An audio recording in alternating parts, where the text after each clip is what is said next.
ఒక సంఘటన జరిగింది, నా నోటీస్కి వచ్చింది ట్రాన్స్పోర్ట్ కమిషనర్ ఆఫీస్లో.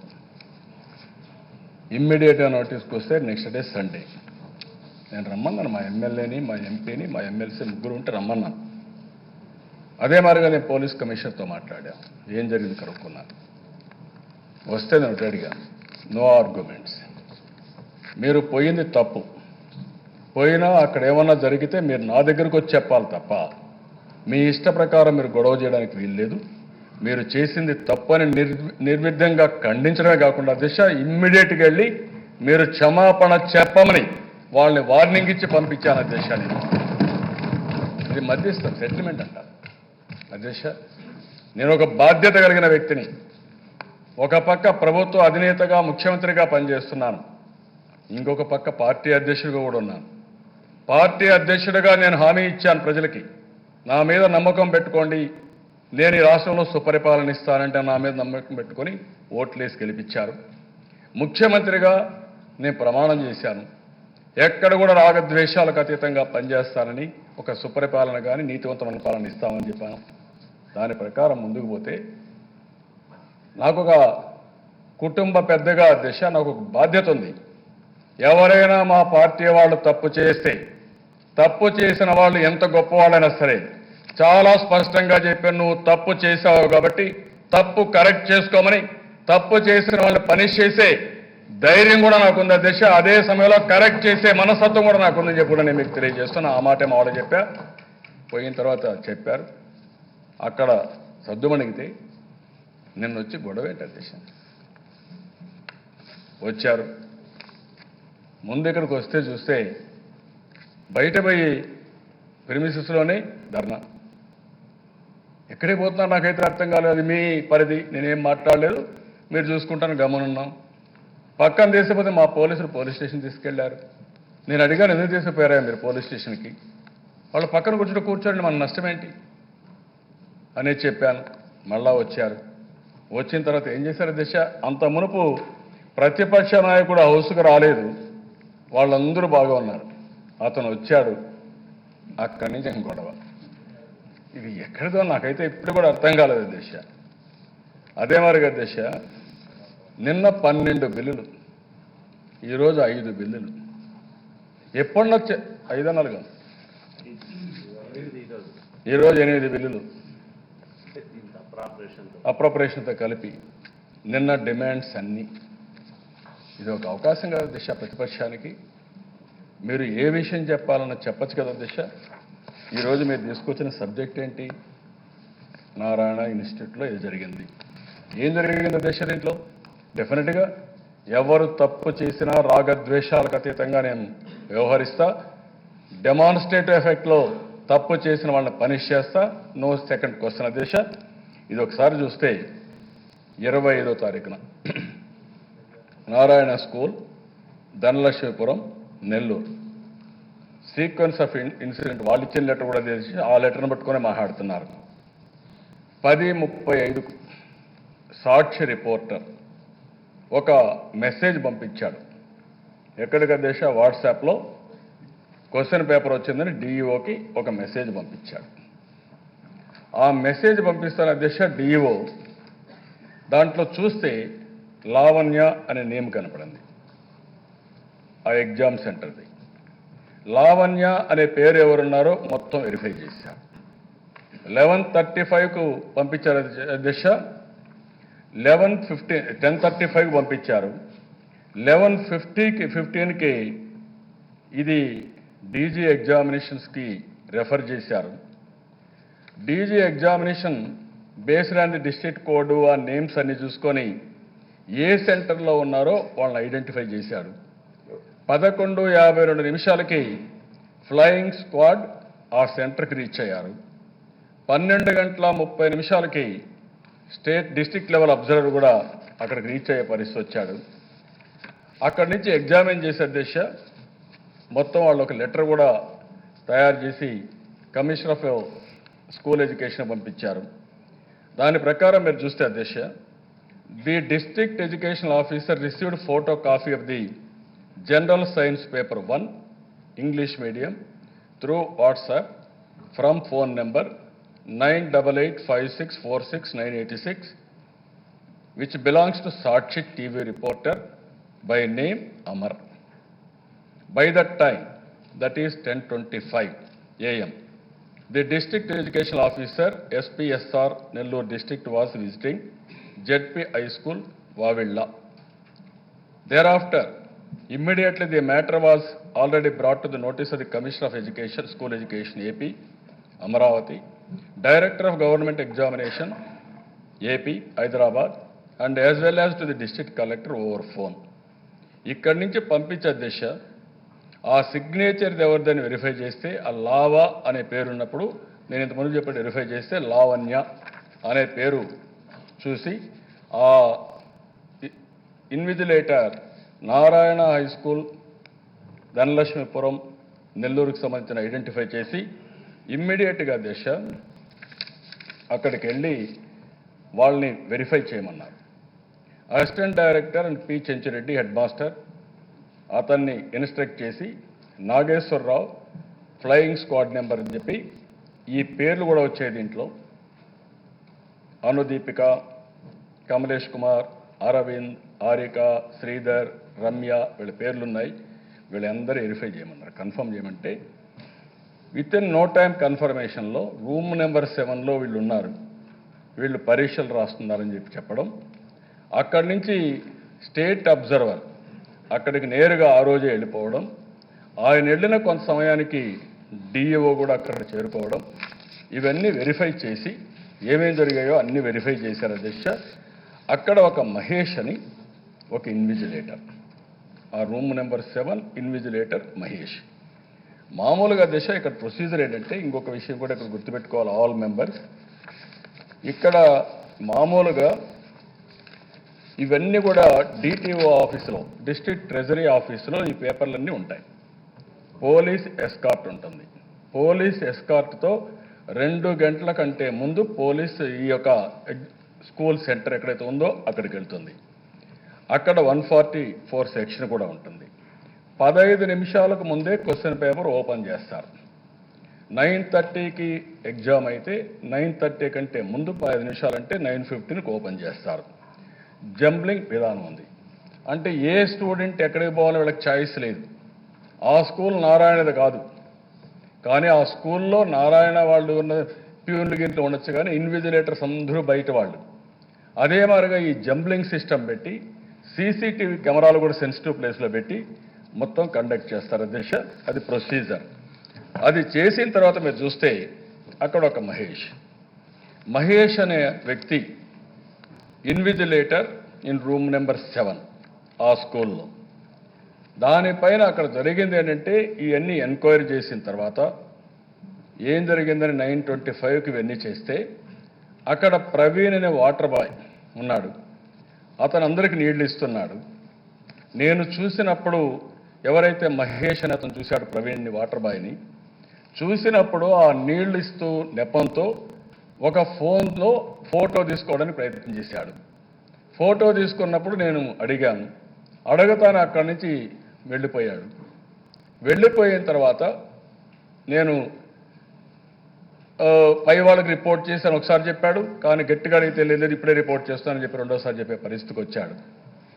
అది విన్న తర్వాత ఎవరైతే డిఈఓ, స్టేట్ అబ్జర్వర్ ఇద్దరు కూడా అక్కడికి వచ్చిన తర్వాత ఎవరైతే ఈ మహేష్ ఉన్నాడో, language pandit Telugu ZP school Yeduru, who acted as invigilator in room number 7 Narayana high school ధనలక్ష్మీపురంలో, అతన్ని ఇమ్మీడియట్గా సర్వీస్ నుంచి సస్పెన్షన్ చేశారు.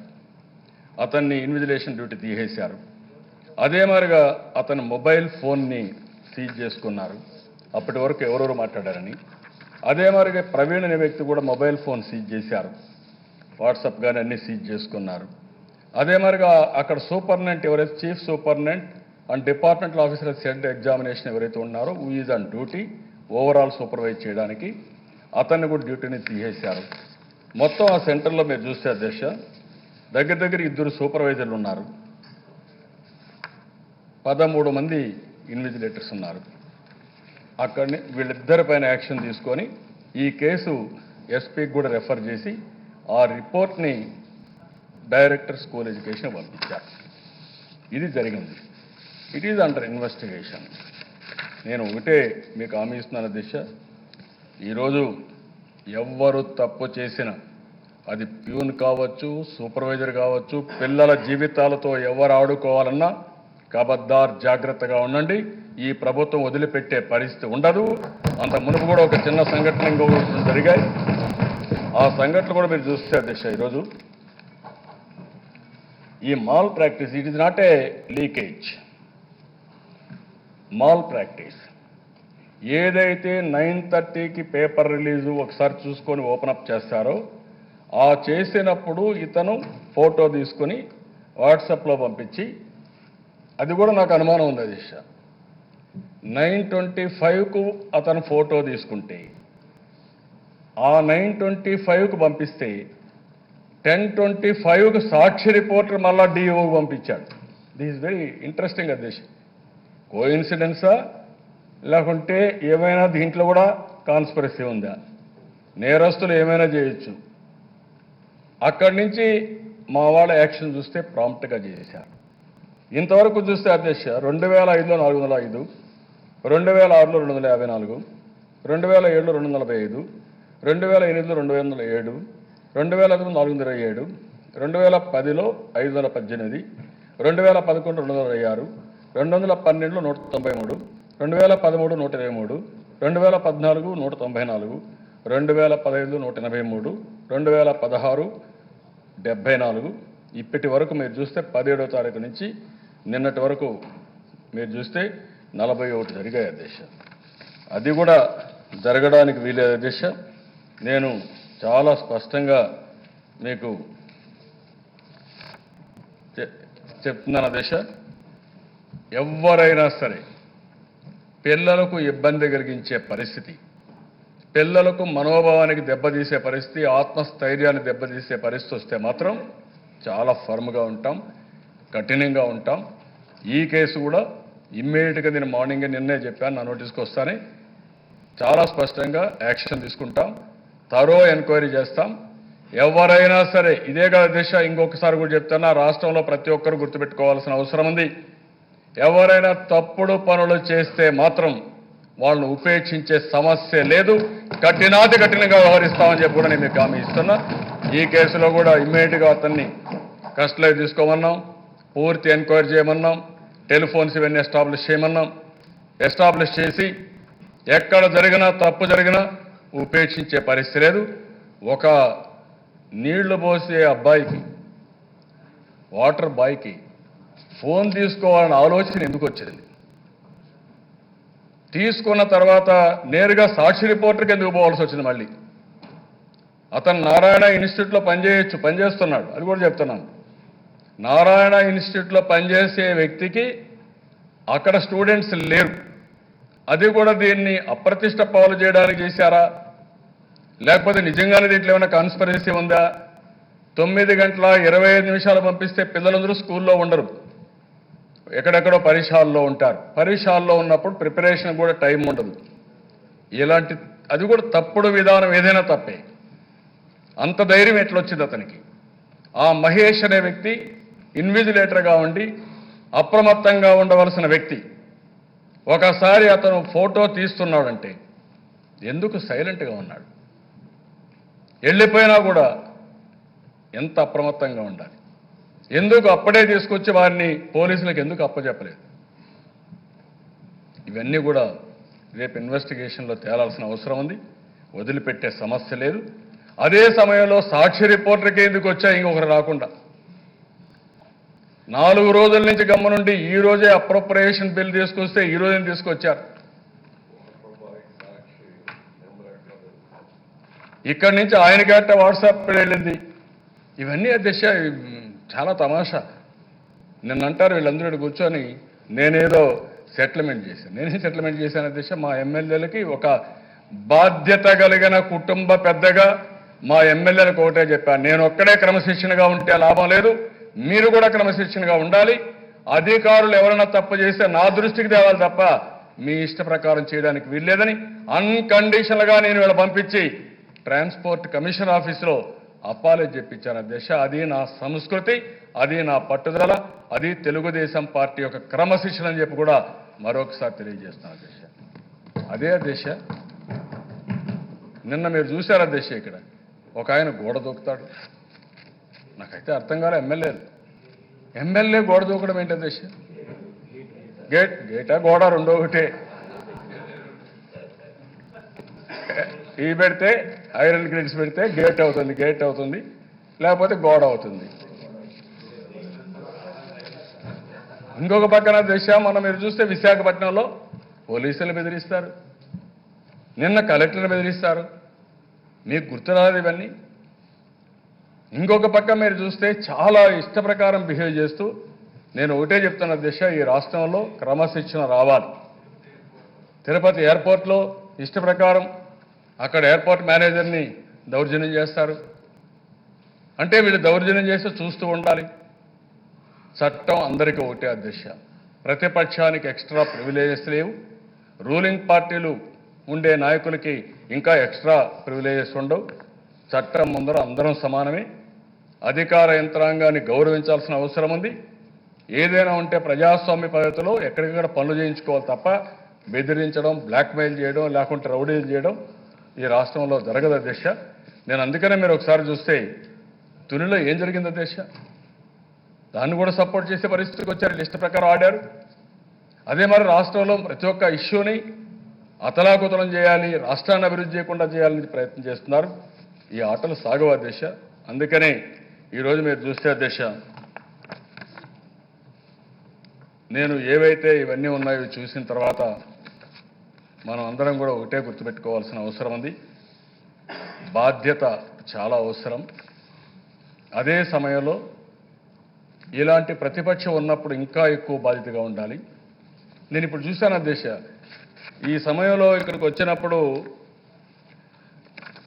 నేను అనుకున్నాను, సరే గమ్మున కూర్చొని ఎడదామని. ఇంకా ఇది మామూలు ఇది, అందుకని మైక్ పెట్టుకొని నేను పరిస్థితి అధ్యక్ష. లోపలికి వస్తే ఈ ఏదైతే ఉన్నాయో మన ఇయర్ ఫోన్స్ పెట్టుకొని వినే పరిస్థితి. ఏంటి అధ్యక్ష ఈ దౌర్భాగ్య ప్రశాంతమైన వాతావరణంలో ఇయర్ ఫోన్స్ పెట్టుకొని వినే పరిస్థితి వస్తుందంటే, ప్రతి ఒక్కరూ ఓసారి ఇని చాలా విసుగు, ఎంత బాధ, ఆ స్లోగన్స్ ఏంటి, ఆ మాటలేంటి, అవన్నీ అన్న తర్వాత ఎవరికైనా సరే మనసు బాధేస్తుంది. అయినా కూడా మనం ఓపిక పట్టాల్సిన అవసరం ఉంది. ఈరోజు లాస్ట్ నేను చూసా దశ, ఎందుకు పోతున్నారో తెలియదు, ఎప్పుడు వస్తారో తెలియదు, ఏం మాట్లాడతారో తెలియదు, ఎప్పుడు పోతారో తెలియదు, వాకౌట్ వాకిన్ సబ్జెక్ట్ తెలియదు.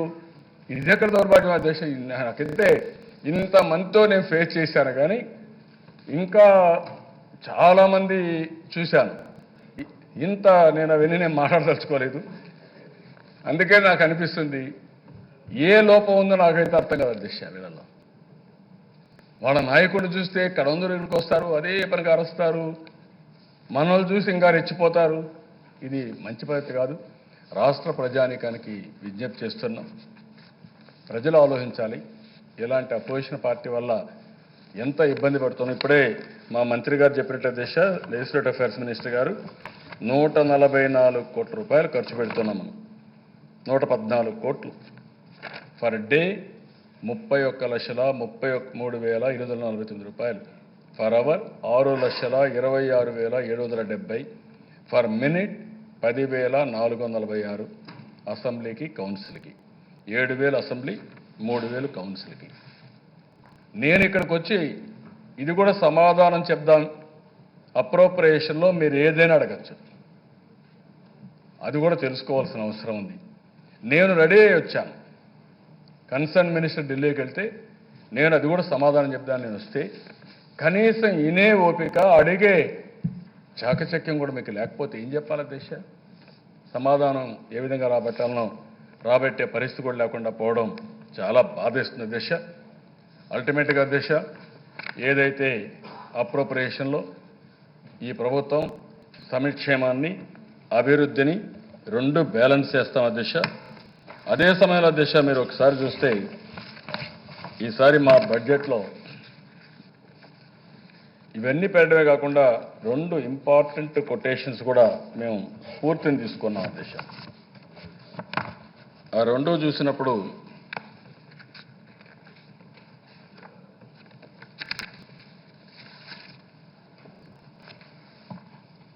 ఒకటే దిశ